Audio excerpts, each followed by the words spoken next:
भूगोल विषय के सिविल सेवा में महत्ता को देखते हुए अब तक हम लोगों ने कई महत्वपूर्ण विषयों पर अध्ययन किया है और हमने देखने का प्रयास किया उन महत्वपूर्ण विषयों के साथ कहाँ से सिविल सेवा में प्रश्न आए हैं और कहाँ से संभावित रहे, किस प्रकार के प्रश्न आए। आज हम लोग एक महत्वपूर्ण टॉपिक का अध्ययन करेंगे जिससे आप देखेंगे कि यूपीएससी के साथ साथ भिन्न भिन्न राज्यों के राज्य लोक सेवा आयोग के द्वारा कई प्रश्न बने हैं। उन्हीं टॉपिक्स को ध्यान में रखते हुए आज एक महत्वपूर्ण टॉपिक्स पे हम लोग चर्चा करेंगे जिसे हम सॉइल के रूप में जानते हैं, मिट्टी, सॉइल। ध्यान दीजिए,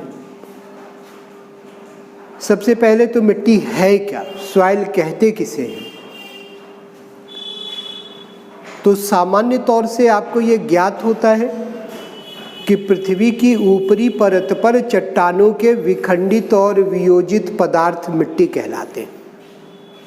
ठीक है, मिट्टी के निर्माण में चट्टानों के विखंडित और वियोजित पदार्थों का योगदान होता है, लेकिन केवल चट्टानों के विखंडित और वियोजित पदार्थ ही मृदा का निर्माण नहीं करते।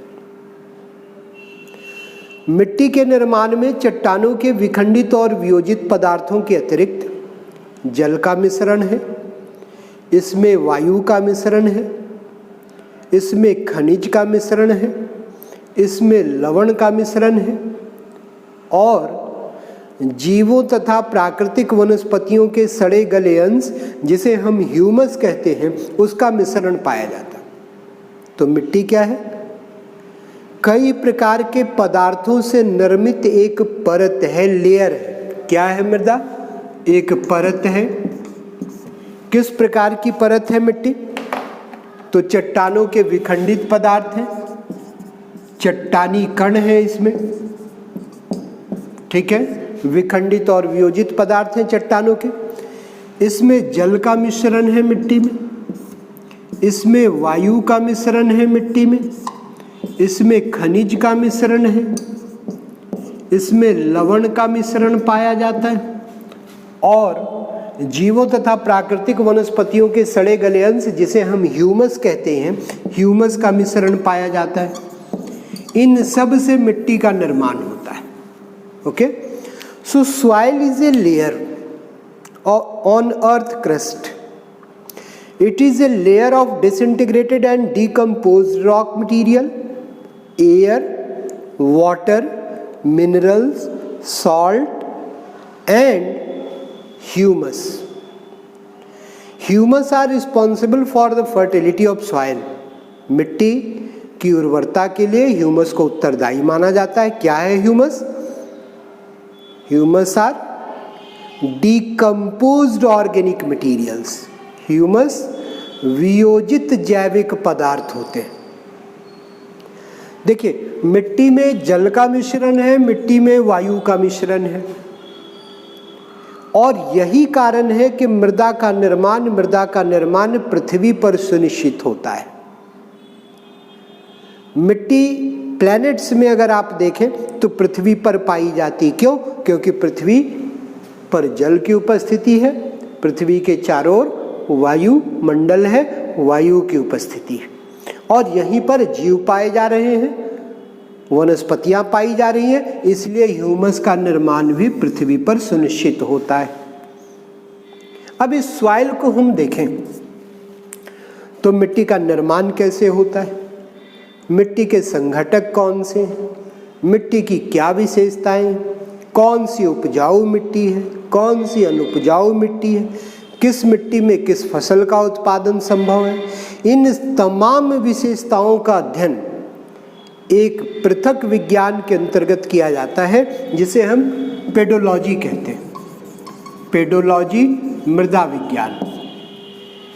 ठीक है, तो वह विज्ञान जिसमें मिट्टी की संरचनात्मक विशेषताओं का अध्ययन हो, वह विज्ञान जिसमें मिट्टी के संघटकों के अध्ययन हो, वह विज्ञान जिसमें मिट्टी के प्रॉपर्टीज के अध्ययन किए जाते हो, और मिट्टी की तमाम विशेषताओं के अध्ययन किए जाते हों, उसी को मृदा विज्ञान कहते हैं, उसी को पेडोलॉजी कहते हैं। ध्यान दीजिए,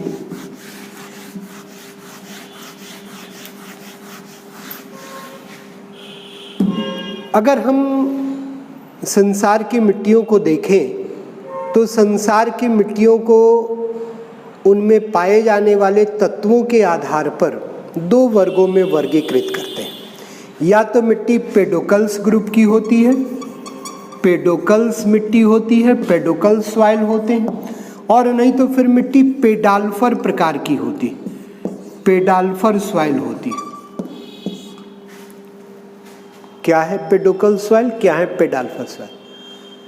संसार की जिन मिट्टियों में कैल्शियम की प्रचुरता पाई जाती हो, कैल्शियम की अधिकता पाई जाती हो, देखिए कैल्शियम की अधिकता पाई जाती हो, उन मिट्टियों को पेडोकल्स वर्ग की मिट्टी कहा जाता है। जैसे काली मिट्टी को लें आप, भारत में देखें आप, भारत के दक्कन पठार को देखें, वहाँ पर काली मिट्टी का विस्तार है और उस मिट्टी में कैल्शियम की अधिकता है। तो मिट्टी किस प्रकार की होगी, किस ग्रुप की होगी?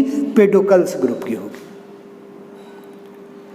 इसके विपरीत संसार की जिन मिट्टियों में एल्युमिनियम और फेरस का डोमिनेंस पाया जाता है, उन्हें पेडाल्फर प्रकार की मिट्टी कहा जाता है। अब इसके अंतर्गत कौन सी मिट्टी? आप रेड सॉइल को देखिए, लाल मिट्टी को देखिए, उसमें एल्युमिनियम है, उसमें फेरस है। आप लैटेराइट सॉइल को देखिए विश्व की, उसमें भी एल्युमिनियम है और फेरस है। तो संसार की वैसी मिट्टियां जिसमें कैल्शियम की अधिकता हो, पेडोकल्स मिट्टी हैं। संसार की वैसी मिट्टियां जिनमें एल्युमिनियम और फेरस यानी लौह तत्व की अधिकता हो, पेडाल्फर वर्ग की मिट्टी होती हैं। तो तत्वों के आधार पर मिट्टी का दो वर्गों में वर्गीकरण किया गया, पेडाल्फर मिट्टी और पेडोकल्स मिट्टी के रूप में। ध्यान दीजिए, अगर आप मृदा को देखें तो मृदा में आपको सॉइल लीचिंग क्रिया दिखाई देती है। सभी जगह तो नहीं है, लेकिन संसार के कुछ विशेष क्षेत्रों में मृदा अपक्षालन होता है। मृदा अपक्षालन, soil leaching, soil leaching, soil leaching. अब ये मृदा अपक्षालन क्या है? मिट्टी को अगर आप देखें तो मिट्टी की संरचनात्मक विशेषताओं का जब आप अध्ययन करेंगे तो मिट्टी में कई परतें पाई जाती हैं। मिट्टी कई परतों में विभाजित होती है। जैसे मान लीजिए ये मिट्टी की परत है, तो ये देखिए ये मिट्टी की परतें हैं ए, बी, सी और डी। ये मिट्टी की ऊपरी परत है।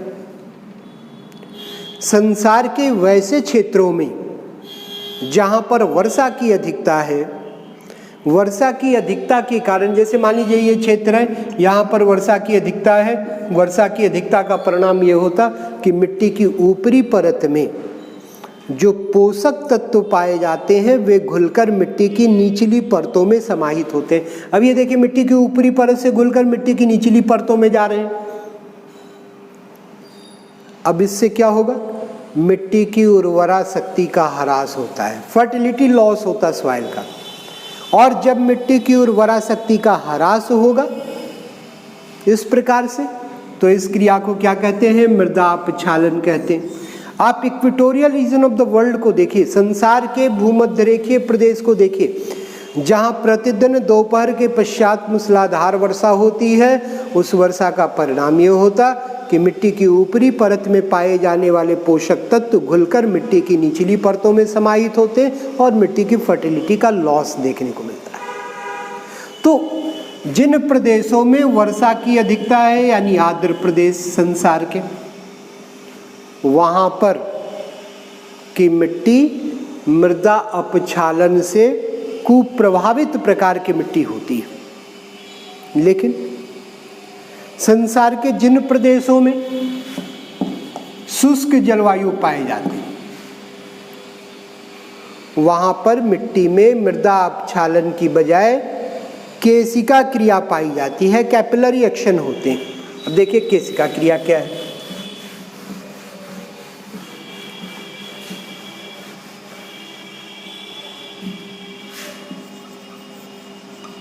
Capillary action of soil. मिट्टी की केशिका क्रिया क्या है, ध्यान दीजिए। हम मान लेते हैं कि ये संसार का शुष्क प्रदेश, तापमान अधिक है, वर्षा की मात्रा कम है। यहाँ पर तापमान अधिक है, वर्षा की मात्रा कम है, परिणाम क्या होगा? मिट्टी की ऊपरी परत में पाए जाने वाले जल वाष्पित होते हैं। अब ये देखिए, ताप के प्रभाव से मिट्टी की ऊपरी परत का ये जल वाष्पित होता है, इवेपोरेट होता है। अब ऊपरी परत से जैसे ही मिट्टी के जल का वाष्पन होता है, मिट्टी की निचली परतों में मौजूद नमी धीरे धीरे मिट्टी के कणों के सहारे ऊपरी परत की ओर गतिशील होती है। ये देखिए, नीचे से मिट्टी की कणों के सहारे ये जल ऊपर चढ़ रहा है। यह अपने साथ खनिज और लवण को लेकर आता है। ऊपरी परत में जैसे ही ये जल पहुंचता है, ताप की अधिकता के कारण इसका वाष्पन हो जाता है, लेकिन इनके साथ आए हुए खनिज और लवण मिट्टी की ऊपरी परत पर ही जम जाते हैं। उनका जमाव हो गया। ये देखिए, खनिज और लवण का जमाव हो गया। इस प्रक्रिया में भी मिट्टी की उर्वरा शक्ति का ह्रास होता है, लॉस ऑफ फर्टिलिटी है। और इसी क्रिया को कैपिलरी एक्शन ऑफ सॉइल कहा जाता है, मृदा की केशिका क्रिया कहते हैं। मृदा की केशिका क्रिया, केशिका क्रिया, ठीक है। तो सॉइल लीचिंग हो, कैपिलरी एक्शन हो, इनसे मिट्टी की उर्वरा शक्ति का ह्रास होता है। सॉइल लीचिंग कहाँ होगा? In humid regions of the world. Capillary action कहाँ होंगे? In arid regions of the world, ठीक है। ध्यान दीजिए, जब आप मृदा का अध्ययन करते हैं तो आप सॉइल प्रोफाइल के विषय में पढ़ते हैं। सॉइल प्रोफाइल, मृदा परिच्छेदिका, मृदा परिच्छेदिका। अब आपको लगेगा कि ये सॉइल प्रोफाइल क्या है, मृदा परिच्छेदिका क्या है। अभी थोड़ी देर पहले हमने आपसे कहा कि मिट्टी की भिन्न भिन्न परतें पाई जाती हैं। इन परतों का निर्धारण कैसे होता है? तो मिट्टी की संरचनात्मक विशेषता के आधार पर।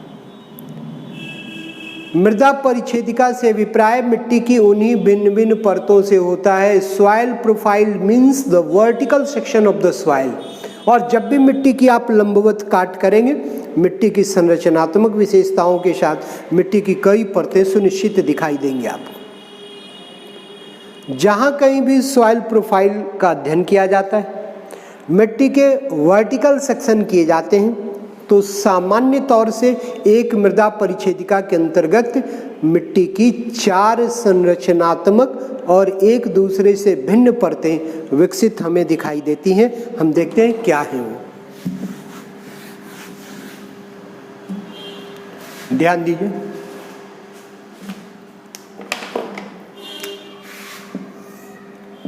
ये मान लेते हैं कि मिट्टी है जो भूपटल पर है, उसकी परतें हैं, ये परतें। अब सॉइल प्रोफाइल के अंतर्गत मिट्टी की 4 परतों का निर्धारण होता है। ये देखिए, मिट्टी की जो सबसे निचली परत है, इसको लेयर डी कहा जाता, लेयर डी। और इसी को बेडरॉक लेयर भी कहते हैं, पेरेंटल रॉक लेयर भी कहते हैं। पैतृक सेल परत,